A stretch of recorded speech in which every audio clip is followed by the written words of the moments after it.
Hello, everyone, and welcome to Tattoo. I am your host, Mike Trujillo. This is episode number 2. We are coming at you from Albuquerque, New Mexico. This is a cool little variety show. Primarily, we talk tattoos, music, sports, and any kind of other variety. Joining us on this particular episode, we've got a very good one. Tattoo artist from Albuquerque, New Mexico, Leo Gonzales of Stay Gold Tattoo. He's the guy that did my Jim Rome tattoo. This dude holds a very special place in my heart. We get to meet him, talk a little about his new shop that he just moved, that he's had for several years. So that's going to be very cool. From Femme Fatale, yes, the band from Albuquerque, New Mexico in the late 80s that hit it really big and still continues to have ripple effects on the metal world. Lorraine Lewis, she joins us as well via Zoom to talk a little bit about herself, what's going on, and a new project that I'm working on aside from this, a docuseries. So she's going to talk a little bit about that, and we're going to be very, we're really excited to have her on, I should say. Also, our musical guest from Albuquerque, New Mexico, this is all Albuquerque-centric, Talking Hours, the Talking Hours. Carrie and Mo, they're a married couple, and they kick freaking ass. You're going to really dig the footage that we recorded of them, so check that out. If you want to get a hold of me, you can reach me via email, oldschool 0hoursquared@hotmail.com. If you want to be a guest, if you want to talk about your band, if you got a tattoo that you want to talk about, any ideas, cool stuff like that, you can reach me on Facebook, and you can reach me on Instagram as well. I want to thank Andrew Godfrey, my the producer, as well as editor for this. And I want to thank all the guests that are on Tattoo. Again, hailing out of Albuquerque, this program. We hope you enjoy it. This is Tattoo. I'm Mike Trujillo. Take it easy. Greetings. Welcome to Tattoo. Joining me right now is the owner of Stay Gold Tattoo, Leo Gonzales, the guy who did my Jim Rome tattoo and has done many amazing types of artwork. And first and foremost, he is an artist, and the rest will go from there. But Leo, welcome to Tattoo. Thank you for joining us. Thanks for having me. All right. So you've been busy, man. Stay Gold has moved. Yeah. Let's talk a little bit about the history of Stay Gold's shop and where it all began and how you ended up with a brand new place. Okay. Well, we originally opened 25 years ago, but under a different name. It was me and Dano Sanchez, who's my old mentor and partner in tattoo crime. We opened up 10-1 on Harvard and just between Central and Silver. So it's really across the street from our old Stay Gold location. And we were open for a few years. And then we were having to move because they were gentrifying the whole neighborhood. They're bulldozing everything and putting up what's called the Brick Light District now, right? So we had to look for a place to move, and we ended up finding a building like right across the way on Gold Street that was perfect. And so we changed the name. We've changed some partnerships. Shane Mendoza was piercing with us he used to be involved with Beyond Ordinary back in the day. Right. But he moved on, and me and Dano partnered up with Mike Giant, who was a pretty well-known graffiti guy from Albuquerque, and Steve Truitt from Ascension. And we moved across the street. We said, hey, we're staying in the neighborhood. We're on Gold Street. We'll call it Stay Gold. There's the famous poem that the Outsiders took that little famous line from Stay Gold Pony Boy. Right. And people think that that's why we chose the name. But it was just an old, cool tattoo saying from back in the day. Sailors would get it on their knuckles. Stay gold, stay up. So we stayed in the neighborhood, started Stay Gold. We were there from 2004 until last month. So real quickly, what is the current address, the brand new address that you are at, and what kinds of events are you going to be having up in the upcoming weeks to kind of mark the celebration of the opening of this site? Sure. So we're on Lomas and San Mateo on the northeast corner where Ace Hardware is. We're actually in the underground parking lot right below Ace Hardware. It's right next to Quarter Celtic Brew Pub. The address is 1100 San Mateo Boulevard, Northeast, Suite 24. And now you have an event coming up, right? This is going to be in July 11th. So the weekend of July, starting on July 11th, that Friday, the New Mexico Tattoo Fiesta will be in town at Isleta, and it's always a great event. We always have a ton of friends that tattoo that come to the event and work it, and it's always a special time to hang out with everybody. But we decided to do, it'll be our 21st anniversary if you're considering Stay Gold itself. I've always felt like Stay Gold was just an offshoot of 10 and 1, and I feel like they were the same business. So if we're counting that, it's been 25 years now. Okay. So we're going to have like an anniversary party the Friday, July 11th, when the New Mexico Tattoo Fiesta shuts down. It's coming here for the after party. Oh, cool. We're going to do there's going to be a big art show. It'll be kind of like a grand reopening. We're doing an art show. Theme of the art show is out with the old, in with the new. So last year was Year of the Dragon. This year is Year of the Snake. So it's going to be a dragon and or snake themed art show. There's going to be some local tattoo artists, as well as everybody at the shop putting original art in, and most of it will be for sale if the public is interested. But there's also going to be a ton of like world-class, top-notch tattooers from all over the country that are coming for the fiesta that are also putting work into the show. So I'm really excited. It's going to be a lot of work because we're taking down all the artwork in the shop, and there's a ton. Wow. And we're filling it up with dragons and snakes. So first and foremost, you are an artist, above and beyond even just the tattoos and other things like that. But I mean, you are a straight up bona fide world-renowned artist as well as world-renowned tattoo artist. But how did you get started? You know, I can't verify any of this information, but my mom has always said that she caught me. I was 1.5 years, and she said I was on the floor and I had some like picture book, and I had a crayon and I was trying to like copy some picture out of a book. My mom's an artist. She used to be an illustrator for the Los Alamos Labs. So when she saw that I had that interest, she started teaching me to draw. And it's literally what I spent my childhood doing. Like by the time I was 3, I was drawing all the Disney characters. And like by the time I was 5, I was drawing like, you know, monsters and Godzilla and monster trucks and shit. But when all the neighborhood kids were outside playing ball, riding bikes or doing whatever, I did some of that. But for the most part, I was either chasing snakes and lizards in the arroyos, or I was at home drawing.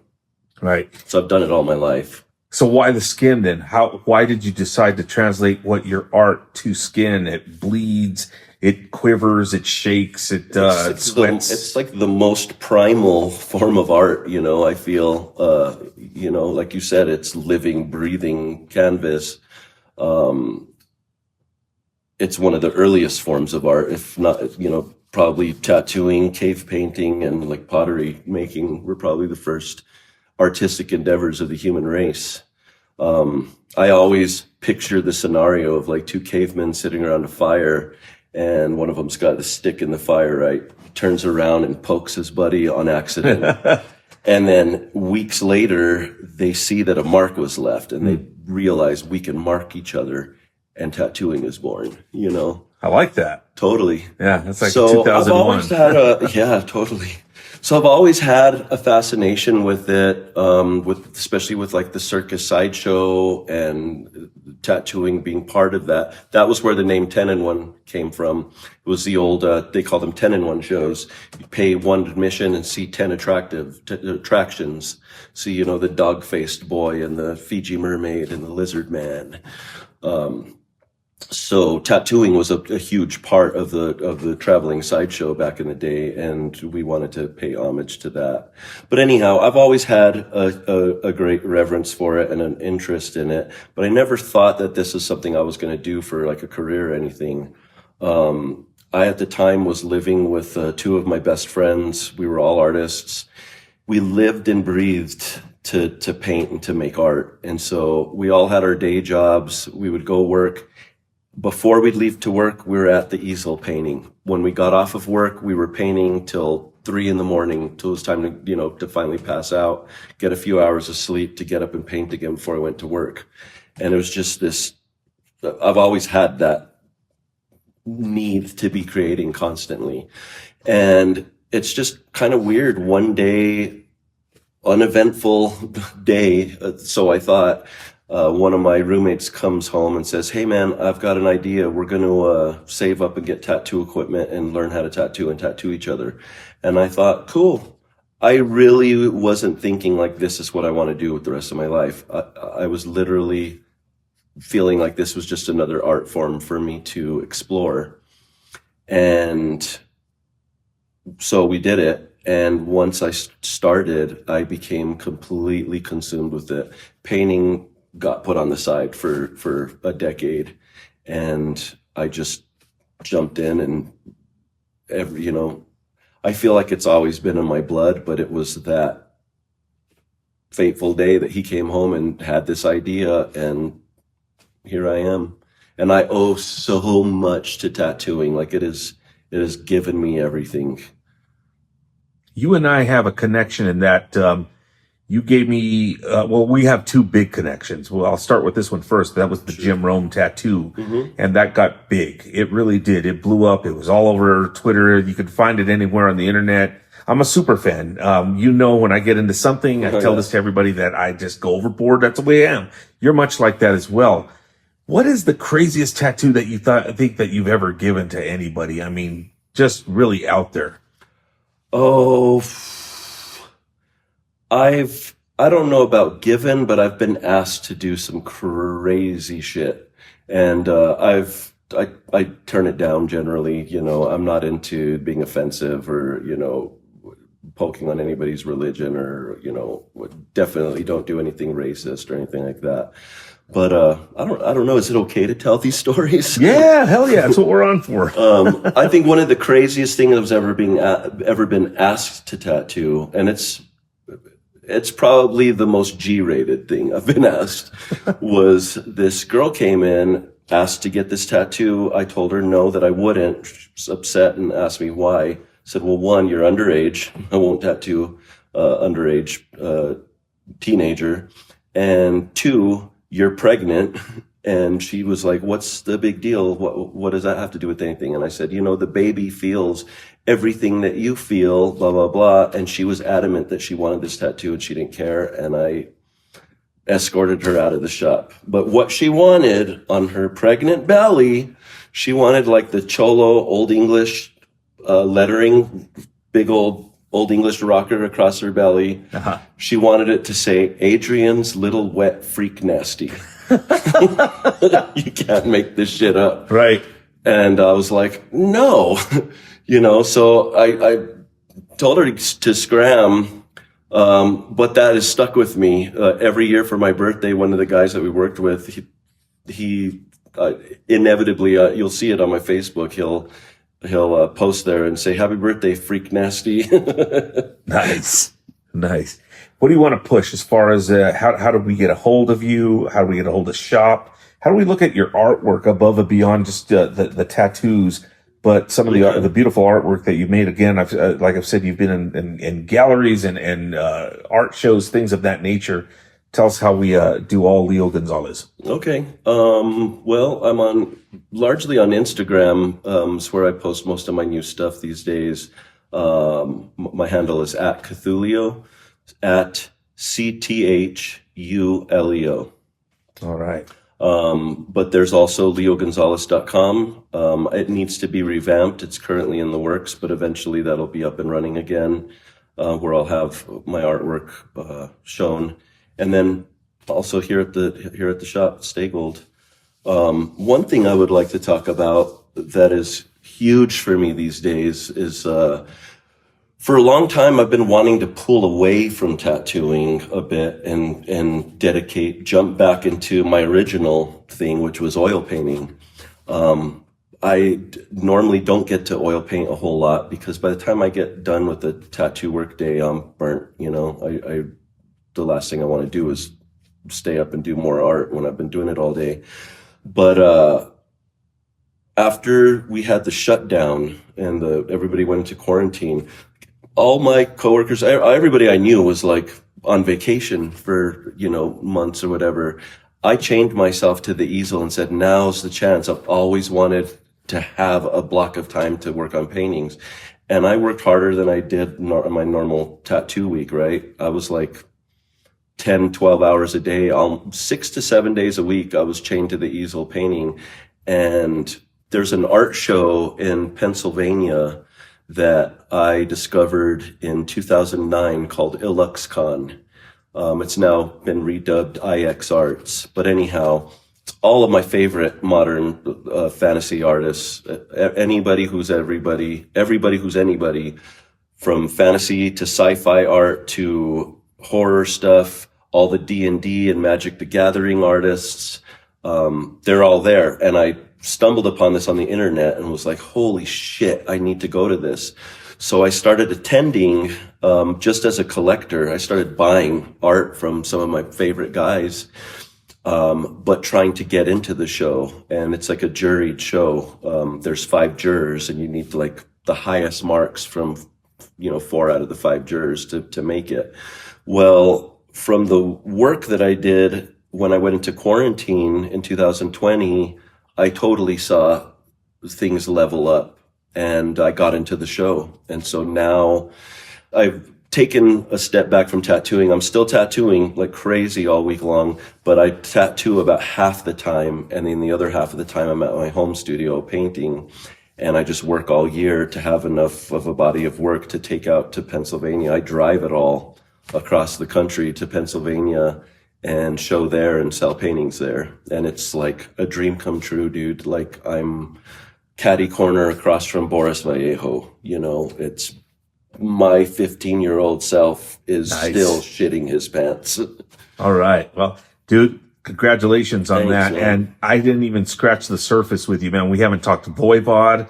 We haven't talked New Mexico music and metal in general. So we'll have to do this again, but I want to thank you very, very much. First off, you're a great friend. You're one of the greatest tattoo artists in the world. You gave me a great opening with the Jim Rome tattoo. I mean, that was so weird. It was just to be out of fun, and the story gets crazier from there on out. I even acquired my own radio show as a result of that. But congratulations and continued success with everything. And we'll definitely do this again. Awesome. We won't forget the event again. And what was it? June? July 11th. July 11th. Friday, July 11th.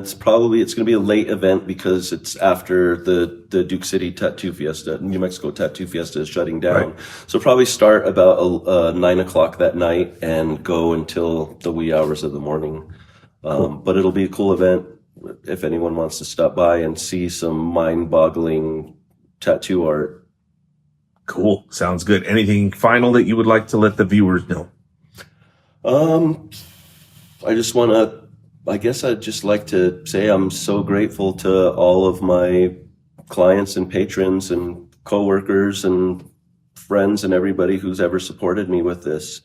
I feel like, don't get me wrong, it's a job and we all burn out on our jobs, but I really do feel truly blessed that I get to make a living out of something that I love and something that I would be doing if I was homeless. I'd be trying to figure out a way to how to make paintings and how to do tattoos. All right. Oh, by the way, you want to shout out to the other artists that are here, their names. Yes. My Pablo Martinez, he's been with me for like over 15 years now.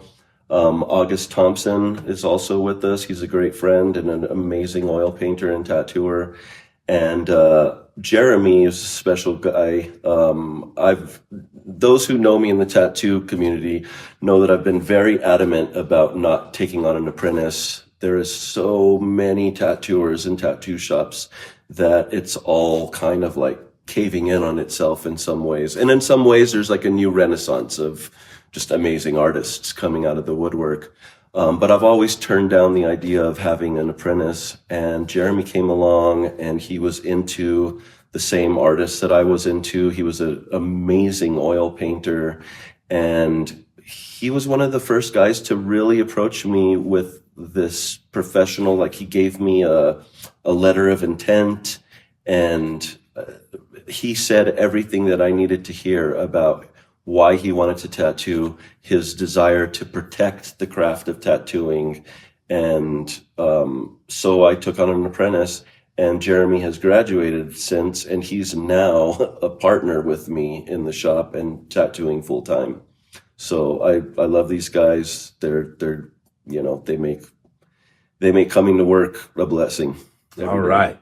All right, Leo Gonzales, once again from Stay Gold Tattoo. Thank you very much. This is going to wrap it up. We'll see you next. Upcoming next right now will be, I believe, the Talking Hours. So have a great one. This is Tattoo, and thank you again, Leo. Appreciate it very much. Always a pleasure. To the death.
If you see his teeth,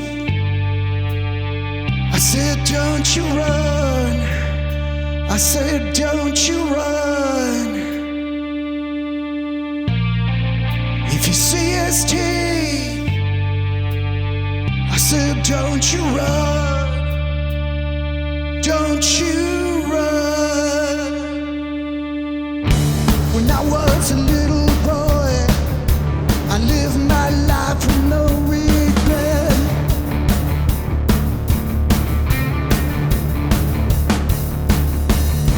When I was a little boy, I lived my life without regret.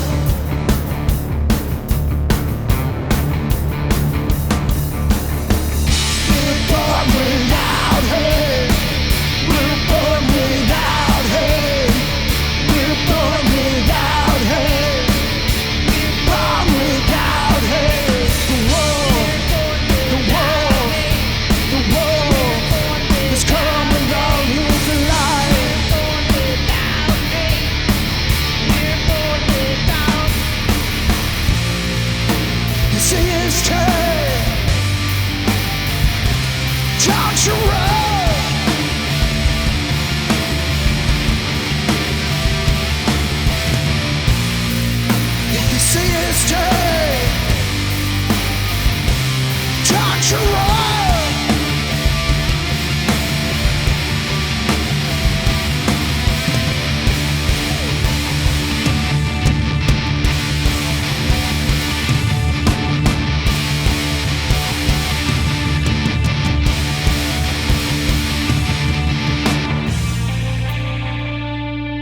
said, don't you run, don't you run.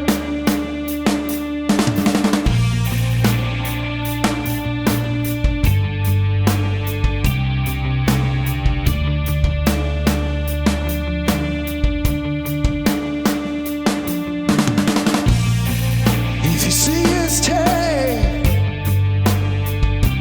don't you run, don't you run.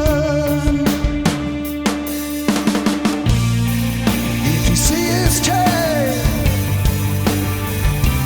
don't you run.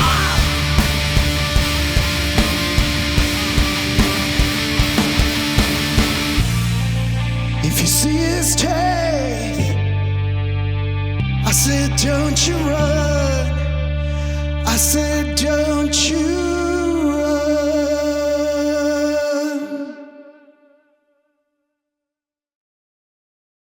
Greetings. I would like you all to welcome a very special guest from Albuquerque, New Mexico, one of my favorite all-time bands from the city, the state, this world.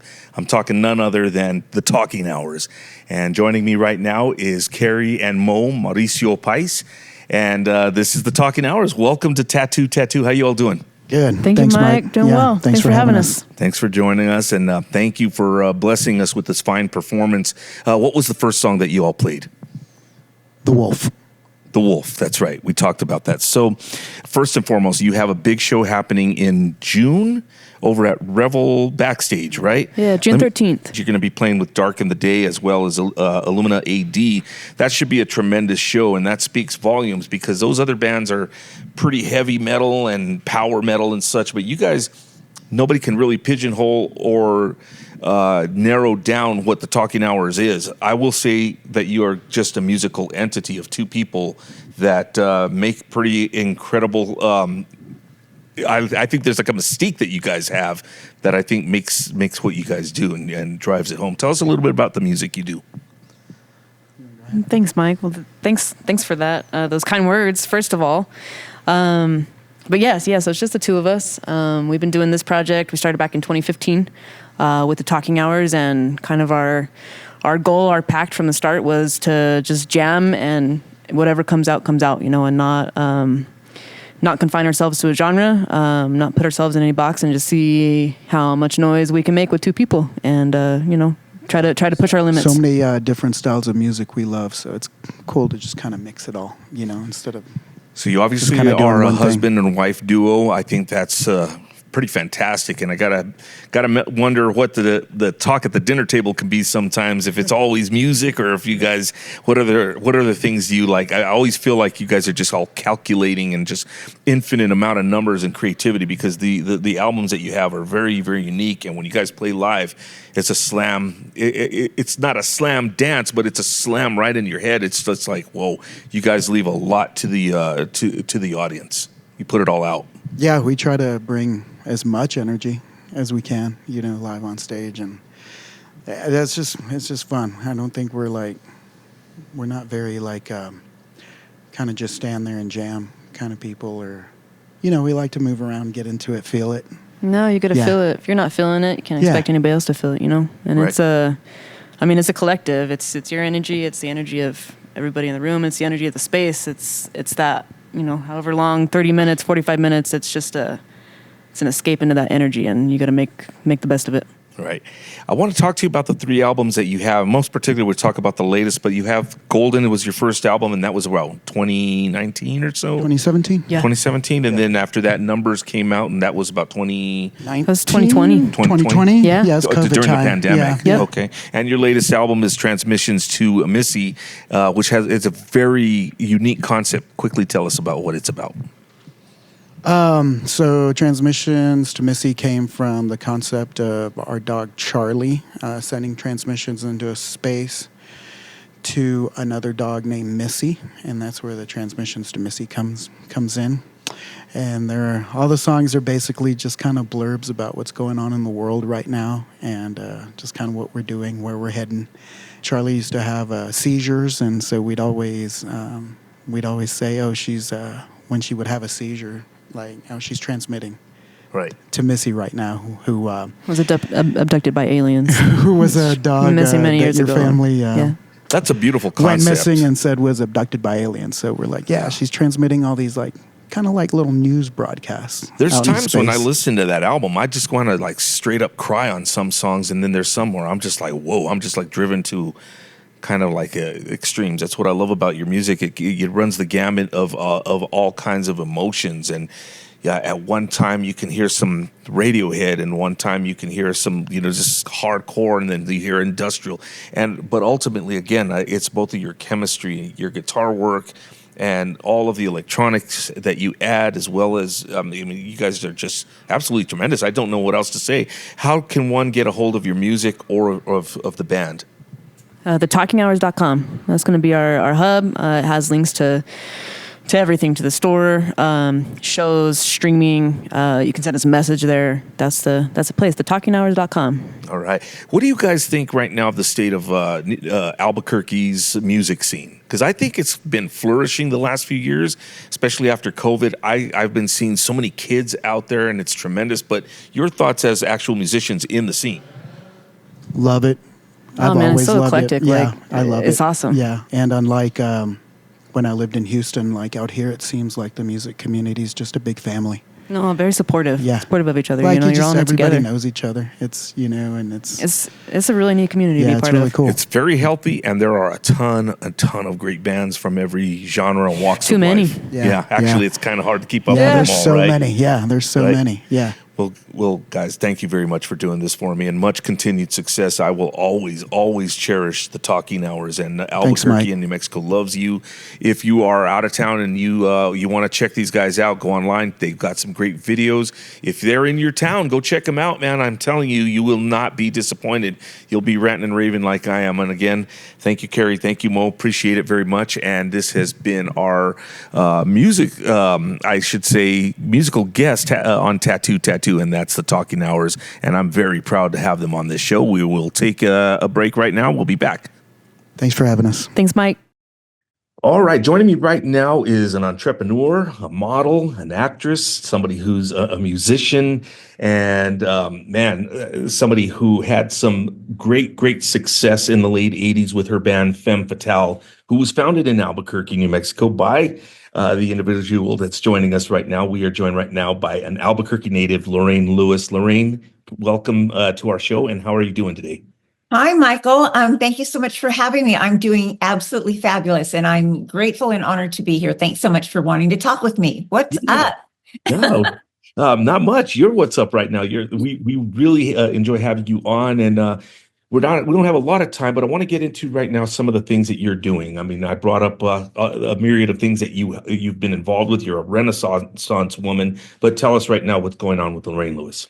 Well, thank you. Well, I'm really excited about future. I'm all about the future. I honor the past, but I look to the future. I don't live in the past. I keep going forward. I am the girl that won't go away. I never stop doing what I love to do, which is I love rock and roll. I love music. I love television. I love my people. I love my tribe. I love where I'm from. Albuquerque for sure, home, although I don't get back as often as I would like to. But Albuquerque is always home, but I do find myself in different places all over the country, all over the world, and wherever I am I do my best to make that home. So right now, I just wrapped up a show casting for Netflix, a show called The Red Balloon. So as I was saying when we first got online, I'm able now to focus more on my own stuff, which there is a lot going on. Femme Fatale is coming back. I have new music coming out. We're dropping a single probably the end of May, I believe. There's a lot of news around that whole release that I can't reveal right now, but I'm going to be dropping a single and a video with a brand new song, Femme Fatale, resurgence, although it is not the original members except for moi. But I have a great lineup. Matt Starr on drums, Sean McNabb on bass, Joel Holstra on guitar. And that's the basic lineup. So it's hella cool. I'm excited about the future. I'm also new on OnlyFans. I don't know if people know this, but I have landed on that platform and I'm having a blast. It's a way for people to connect with me on a different level, a more adult level, if you will, which, you know, we're all adults. I'm a grown-ass woman. So, you know, I was rolling around in my videos back in the day, and this just gives people a chance to say all the things that they wanted to say to me when they were, you know, 15, 16, and 17 years old. That's basically how I see it. So I'm in my bad era, if you will. Hey, there's nothing wrong with that. You've always been in your bad era, and that's what we've been so intrigued about. And one of the reasons why I wanted to talk to you is because of your connection here in Albuquerque. I was 16, 17 when I would see you play, and I saw you guys a few times. I remember some of those venues like Confetti's and Graham Central Station and Your buckets. Senior Buckets. Yeah, that was a great place. I remember turning 21 and finally getting thrown out of there. But it was a lot of fun to see your shows back then. And I even have fanzines. And I've always been intrigued about you and your band. And I know you've been active in so many different facets. But the other thing is heavy metal's made such a big resurgence. It's been generational. And I think the kids of today enjoy even what you've put out. Even if it's been decades, it still sounds fresh and relevant. Kind of tell us about how that's kind of helped Femme Fatale and many bands that you know, maybe saw a little flash of success for a few years, but then suddenly it's like back even with more of a vengeance. Yeah, I really do believe that the music really stands on its own. I mean, it's kind of timeless music, even though it has somewhat of a dated sound of back in the 80s, but it's nostalgic. And I think people are always looking to connect with nostalgia. I think, you know, even kids today, 15 to 25, you know, because of social media, they find out about the bands of the 80s and they latch onto it because they want that. They want to tease their hair. They want to wear ripped up clothes and go to somewhere where they can feel community and family and rock and roll. I mean, it's just something that never, ever dies. So I think a really big part of that is because of social media, because it's a way to connect with people that you wouldn't be able to back in the 80s. I mean, it's just makes it so relevant and just so personable that people can message me on Instagram. I always respond. I mean, it might take me a minute, but I respond to everybody. I really consider everybody there my tribe. And I just think that that's what it is. I think people, young people, older people, middle-aged people, they just want to feel part of something. And I think that that's what rock and roll, especially of the 80s, does. And it brings people together. And I think that that's what everybody's yearning for, is a sense of family, a sense of where they belong. And, you know, you belong with me. I am your mother. Right. You know, it's interesting because, I mean, you've gone through so much. There's been, you had a couple of reunions with Femme Fatale back, you know, like 2013, you did the all-female lineup, which was amazing. And now, you know, to hear that you're going to get ready to put out some new music and stuff, I think that's great. It's fascinating. Do you plan on maybe doing any tours with that, or is this still kind of in the works? Oh, it's still in the works, but I do have a mini tour scheduled for September. I'll probably be going out on the East Coast mostly. And then I think that we're going to do 3 really big shows by the end of the year. And then I think 2026 is really where I'll be back on tour, like regularly. But I think this year is just about getting the music out. You know, we have a brand new song that is killer. I wish I could even tell you the title, but I've been sworn to secrecy by my producer. I can't even reveal who my producer is yet until news comes out, but it's going to be hitting very soon. I'm signing some deals next week that are very exciting, and more will be revealed as we go. So you're kind of getting it kind of hot off the press that some really big stuff is around the corner. But yeah, I'll be back on tour, you know, videos. I think the plan is to drop a single every 4 to 6 weeks, maybe 6 to 8 weeks, a single with a video. And because I'm all about energy and visual, and I've always have been, you know, even back in the day, changing clothes a million times in the video. I mean, I'm all about presence. And I believe that rock and roll, and that's another reason that people gravitate to it, because they want to get dressed up. They want to feel like they have some place to wear their stuff that they got online or whatever, the vintage stuff. They want to feel like they have a home. And so I think that that's one of the reasons that the music never dies. And I am one who is definitely going to be here forever and not let the music die. It is rock and roll forever. Well, I want to applaud you and thank you again because you've been, to me, one of the heroes, hometown heroes for all these decades that I've lived in Albuquerque and have followed music. You guys are like the royalty, you made it.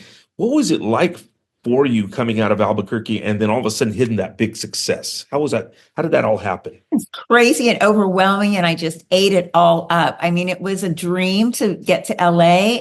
It took a minute to get there. I actually came to LA once and then freaked out, went back home to Albuquerque. And when you do that, and I think it's a familiar story, but when you do that, at least for me, I got to LA and I was super overwhelmed, and it was like, I remember this is the very first time I actually saw a policeman with a gun drawn on somebody. And I didn't know if it was real or not because I could only relate that to television, but it was real and it was going down. Wow. And it was like, holy shit, it's like, I'm here. And I was waitressing at Bob's Big Boy and I was just trying to figure it out. And I got super overwhelmed and I moved back to Albuquerque. And then what happens is once you've tasted LA and you've tasted Hollywood, you can't go back home. At least I couldn't. I tried. I was like, okay, I'm in LA. Now I'm freaked out. I'm overwhelmed. I got to run home. I ran home and I was like, this town is way too small for me now. Once you've tasted LA and Hollywood, there's no going back. At least that's the way it was for me. And it's a similar story that I've heard from a lot of people. They tried the same thing and you just can't. Now you've tasted it. You've seen the glistening lights. You've seen the vision and there's no turning back. And that's kind of what happened. So it was all very exciting, a little scary. But I loved every minute of it. And I just have the best memories forever and ever. Putting a band together in LA was really challenging. And that's when I called up my brother and said, you're my bass player. You're stealing Bobby and Bill from Dirty Blonde and you're going to be my band. And that's kind of how it was because I was trying to put musicians together through want ads and all that kind of stuff. And it just was not happening. So I got the best guys that I could get. Awesome. Mozzie on keyboards, also known as Cliff, Rick Rail on bass, Bobby Murray, and Bill the Thrill D'Angelo. May he rest in peace. Is there anything you'd like to tell the folks out here in Albuquerque, especially, like I said, because you're an inspiration, you made it big, you're still out there and you're churning out material and you got soaked in by the bright lights in the big city. And that's cool because you know how they always say New Mexico is the land of entrapment, but LA is the same thing. You get back and forth and back and forth. I know so many people that done that because there's an allure to having a small town to relax and chill out. And then you can go back to LA and get back into business and partying and all that. But any final words? Actually, a lot of people probably don't realize this, but my given name is Lorena. Let me say that again, because I like to get my R's right. My given name is Lorena de Rael. That is my given name. I was raised by an amazing mom and dad, but at the time that I was growing up, it was not considered cool to be Hispanic on any level. And so my dad somewhat Americanized us all and changed our last name to Rail. So I was raised as Lorraine Rail instead of Lorena de Rael. I do not speak Spanish. We did not speak Spanish in the home. My parents did to each other, but not to us. And so, culturally, I missed out on a lot with that. But at this point in my life, I'm a grown woman and it is up to me to pick up the language again. And I plan to do so. And little by little, I have been on Duolingo. It's not coming that easy for me though, but I just wanted to let you know that. Little history about my name. All right. Thank you. And that's a pretty name, by the way. I can't roll my R's even that good. So it sounds very nice. I actually now live in Palm Springs. So it's under the radar. I mean, I was in LA this last weekend. I had 2 photo sessions. So I'm in LA probably every other week, but I'm living in Palm Springs where it's really chill, under the radar. Nobody really knows rock and roll or who I am or anything like that. So, you always kind of have to, it's great to have all the glitz and glamour, but as people, we need a soft place to land. And so right now, this is my soft place to land. But as far as, the friends and fans in Albuquerque, I love you. I miss you. I will be back. Femme Fatale will be doing a show in Albuquerque, most likely in 2026. So stay tuned. Get ready for new music. Thanks for sticking with me.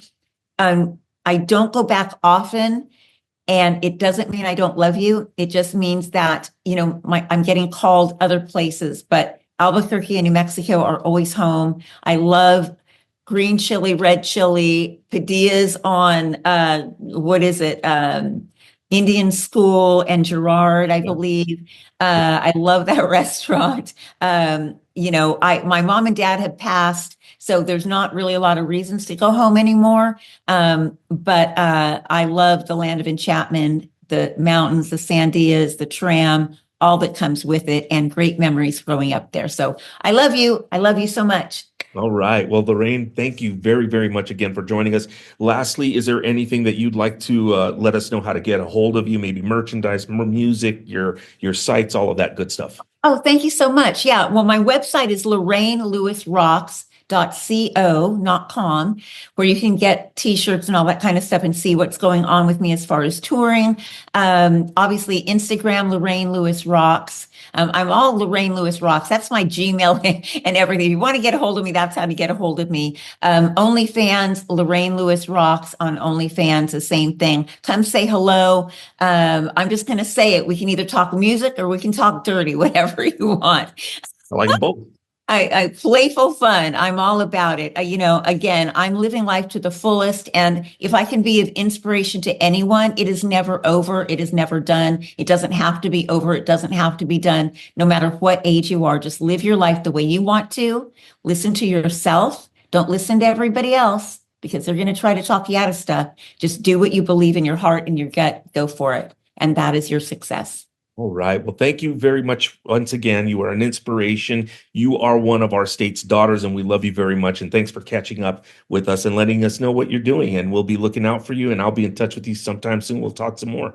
Thanks, state's daughter. That put a little tear in my eye. Thank you, Michael. All right. Thank you, Lorraine. You take care and have a great day. Bye-bye. Take care. Okay. Bye.